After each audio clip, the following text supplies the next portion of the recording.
ஆமாலுக்கும் உம்மாலுக்கும் நம்முடைய அமல்களே நமக்கு பிரதிநிதிகளாக இருக்கிறார் என்பதை நாம் விளங்கிக் கொள்ள வேண்டும்.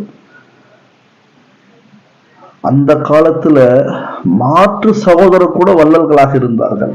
ஹதரத் மூசா அலைஹிஸ்ஸலாத்து வஸ்ஸலாம் அவர்கள் கோஹே தூர் என்று சொல்லப்படுகின்ற தூர் சினாவிற்கு சென்று விட்டார்கள். அல்லாஹ்வுடைய கட்டளைக்கு இணங்க முதல்ல 30 நாட்கள் என்று சொல்லப்பட்டது. அப்புறம் மறுபடியும் 10 நாட்கள் கூட்டப்பட்டது. 40 நாட்கள் அங்க தங்கி இருக்கும் பொழுது சூழ்ச்சிக்காரன் சாமிரி மக்களிடத்தில் பணத்தையும் செல்வத்தையும் வாங்கி கொண்டு தங்கத்தால் ஒரு காளை கன்றை உருவாக்கி இதுதான் உங்களுடைய கடவுள் என்பதாக சொன்னான்.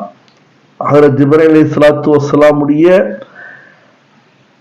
வாகனத்துடைய காலடி மண்ணை எடுத்துக்கொண்டு அதை போட்டு அதை கடவுளாக மாற்றி ஒரு அற்புதத்தை நிகழ்த்தி அவ்வாறு எல்லாரையும் கெடுத்தான். வந்து பார்க்கறாங்க மூசா அலைஹிஸ்ஸலாம், மக்களை கெட்டு இருக்கிறாங்க. உடனே மூசா அலைஹிஸ்ஸலாம் கோபம் வந்தது.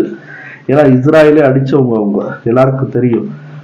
உடனே சென்று சாமிரியை தாக்கலான்னு போறாக்க அல்லாஹு தஆலா ஜிப்ரீல் அலைஹிஸ்ஸலாத்து வஸ்ஸலாத்தை இறக்கிடலாம்.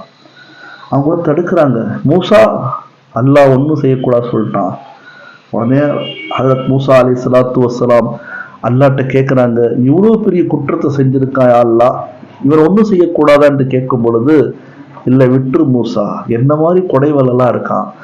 யார் அல்லாஹ்வுடைய பாதையில கொடுக்குறாங்களோ, யார் மக்களுக்கு சேவை செய்யறாங்களோ அவங்க இயல்பா இறக்கட்டும். எவ்வளவு பெரிய குற்றம் செய்திருந்தாலும் பரவாயில்ல, எவ்வளவு பெரிய பிழை தவறு செய்திருந்தாலும் பரவாயில்ல, அவன் இயல்பா மௌத்தாகட்டும், அவனை கொல்ல வேண்டாம்னு சொன்னான் அல்லாஹ். கொஞ்சம் யோசிச்சு பாருங்க, கொடுப்பது தீய மரணத்தை விட்டு